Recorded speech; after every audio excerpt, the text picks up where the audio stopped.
From Hollywood, it's time now for Bob Bailey as Johnny Dollar.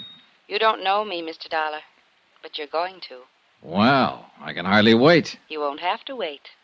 I want you to meet me tonight. Where? On the waterfront. 9:00. Yes? It's dark down there at 9. It might be dangerous. Are you scared? Strange women always scare me. Where on the waterfront? Pier 29. That's where the Molly Kay was birthed before she sank.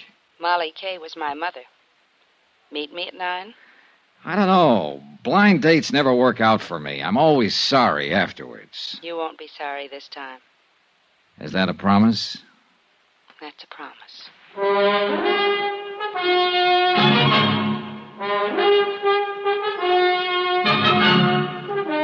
Tonight and every weekday night, Bob Bailey in the transcribed adventures of the man with the action-packed expense account, America's fabulous freelance insurance investigator. Yours truly, Johnny Dollar.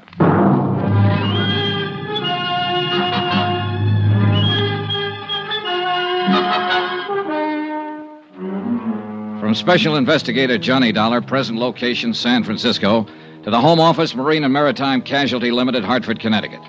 Assignment, the Molly Kay matter. Expense account continued. Item 3, $4.65. Food. I needed it. It had been a rough day, rough from the standpoint of legwork. I'd covered most of the usual sources and usual angles, and for all I learned, I might as well have stayed in bed. The freighter Molly Kay had sailed out of San Francisco Harbor and gone down in the Pacific, and nobody wanted to talk about it. They were all too busy shaking in their boots and looking over their shoulders, scared to death. I was even beginning to look over my shoulder. Item 4, 70 cents, taxi to the Embarcadero. Sure, I kept that blind date. I wouldn't have missed it for the world. Here, keep the change.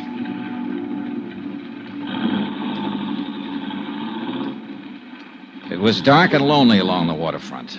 The fog was down, drifting in off the bay, dimming the scattered streetlights with a damp haze and muffling the sounds of the city. Alcatraz, lost and hidden somewhere behind the murky, wet blanket, kept sounding its mournful warning across the water. And the night gulls seemed to cry out in answer to it. I crossed the siding tracks and headed toward Pier 29 and toward whatever was waiting for me there. Or whoever. The office and warehouse of the Brawley Shipping Company, owner of the Molly Kay, was about halfway out the pier. I'd been there earlier in the day and found it closed and locked. But there was a dim light burning there now. I headed toward it. Just about then, as I passed under the last wharf light and turned toward the office door, I started to get that old feeling. I'd had it before in other places. Once in the heart of an Orinoco jungle, in an alleyway in the Casbah of Algiers, one time in London Soho, and again in Suez. Somewhere, close by, hidden by the fog and shadows, there was somebody watching me. I stood listening, straining to hear some telltale sound in the darkness. Nothing. But there were a dozen hiding places within a radius of 50 feet, and I wasn't fool enough to start searching them, not knowing what I'd find. I turned to open the door to the Brawley office. Get your hands up, Mac. He'd been standing behind a post right beside the door. Okay. Now, what are you prowling around here for? I was restless, couldn't sleep, and I loved that foghorn. Wanted to get close to it. Knock it off, wise guy. This is a gun in your back, not a peppermint stick. Oh, don't say things like that. I faint easy. One more smart crack and... Wait a minute. Turn around toward the light. Sure. I'm always glad to oblige. Just sucker up. All right, come on, let go of it. Stop it. Let go of that gun. You're going to break my... All right. Come on, get up, get up. Come on your feet.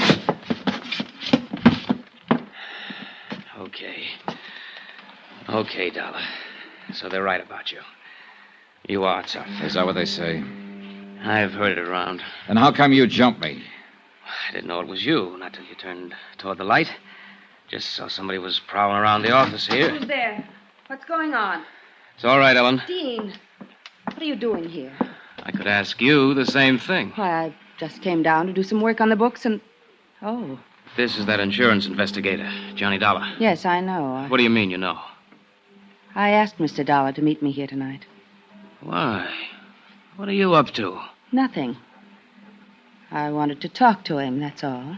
Down here alone, at this time of night? Dean, suppose we talk about it tomorrow. Okay. That's the way you feel. Not a matter of how... We'll discuss it tomorrow. All right. Oh, the gun, Dollar. Do I get it back?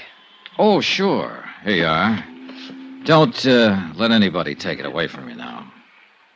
Don't worry. They won't. I'll see you tomorrow, Dean. Yeah. Yeah, sure. Come in, Mr. Dollar. I followed her into a suite of offices that were a lot plusher on the inside than they were on the outs. Mahogany paneling, leather chairs, rugs, sofa, an open fire burning. Small, but cozy, like the girl herself. So we talked. The weather, the fog, the weather yesterday, how we like San Francisco, sparring-type talk. Then finally came the tip-off that we were going to get down to business. Would you like a drink, Mr. Dollar? I poured scotch for both of us, and the clink of ice served as opening bell for the first round. Mr. Dollar sounds so oddly formal. Do you mind if I call you Johnny? Johnny it is. And you? Ellen Brawley. I guess I am a little slow in introducing myself. But it upset me. Dean being out there, I mean. And acting the way he did. You're Captain Brawley's daughter. Yes. As I told you on the phone, Molly Kay was my mother's name. Father thought the world of her. It broke his heart when she died. Later, he named his ship after her. And now the ship is gone, too. Yes. Ellen, what about this man you call Dean? How does he figure in this? Dean Sutton, he's an exporter. I've known him for some time. He's not usually the way he was tonight. Jealousy always makes a difference. Jealousy? Sure, it's stuck out all over him. He just does business with my father. It was his cargo that sank with the Molly Kay. Grain, bound for Japan. Oh, I see. I've gone out with him quite a lot, but he takes far too much for granted. I'm a free agent, Johnny. I call my own shots. Yeah, I guess you do. So tonight you call me. I heard about the hearing. How you questioned my father. Accused him of sinking his own ship to collect the insurance. I didn't accuse him. It amounted to that, didn't it? I said I was sure somebody had done it. He put the shoe on his own foot before I even had it out of the box. What makes you so sure? Oh, a lot of little things that don't add up. What little things don't add up, Johnny? Oh, this and that. Did you know your father put a heavy mortgage on the Molly Kay 7 months ago? How did you find out? Bureau of Records, Maritime Division. Know when the mortgage comes due? Next month. He had to install new boilers. That's why he did it. And he'd have been able to pay it off after this last voyage. He'd also be able to pay it off after he collected the insurance and have a lot left over. You're wrong. You don't know my father. No, I don't. Do you know who holds that mortgage? A woman named Lu Tang. That's right. Better known as Shanghai Lu. She owns a nightclub up in Chinatown. Quite a girl. You know her? Very well. All right, Ellen, let's quit circling around and get to the point. What's on your mind? I don't know. Nothing, really, I guess. I just wanted to tell you that you're wrong. About my father, I mean. If the Molly Kay was sunk deliberately, he had no part in it. I'll make a note of that, even though your opinion may be a little bit prejudiced. Well... Are you leaving? Might be a good idea, don't you think? Wait. Johnny. Yeah? I was sort of hoping we'd be friends, maybe. Oh, I feel very friendly toward you. Do you, Johnny? As much as this. That much, Johnny? That's pretty friendly. I told you. I call my own shots. I know. But you didn't tell me you're engaged to Dean Sutton. I found that out from a newspaper It file. was all a mistake. It was his idea. I thought you always called your own shots. Don't go, Johnny. I promised you on the phone that if you came, you wouldn't be sorry. I'm not. Good night, Ellen. Outside on the pier, the fog was thicker than ever. The wharf lights were dim glows in the swirl of mist, and sounds, even close ones, were muffled and hollow. I couldn't figure Ellen Brawley, at least not completely, where she stood in this and the reason for the pitch she'd made. I left the pier and turned west along the Embarcadero.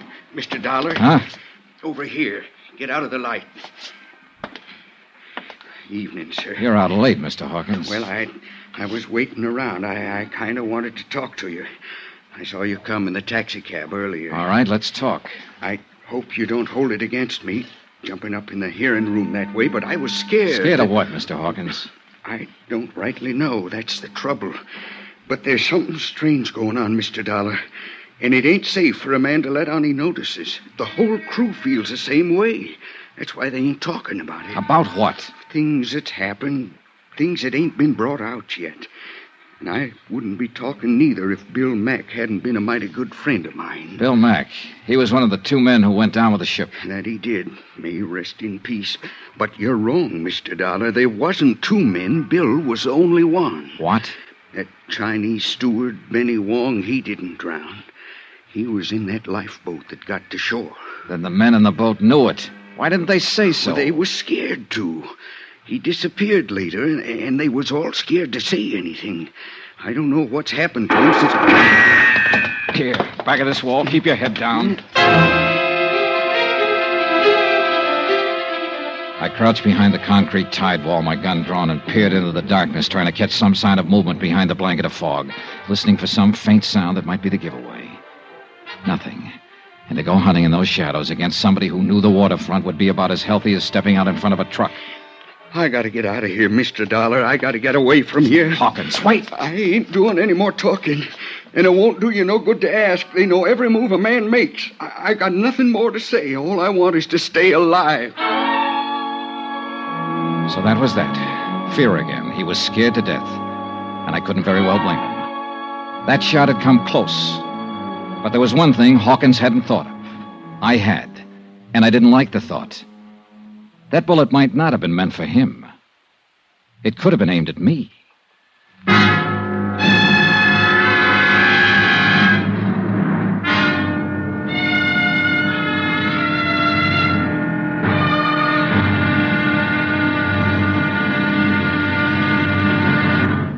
Our star will return in just a moment. Now, here's our star, Bob Bailey, to tell you about tomorrow's episode of this story. Thanks. Tomorrow night we find out that a dead man can tell a tale. It all depends on how he died. Join us, won't you? Yours truly, Johnny Dollar.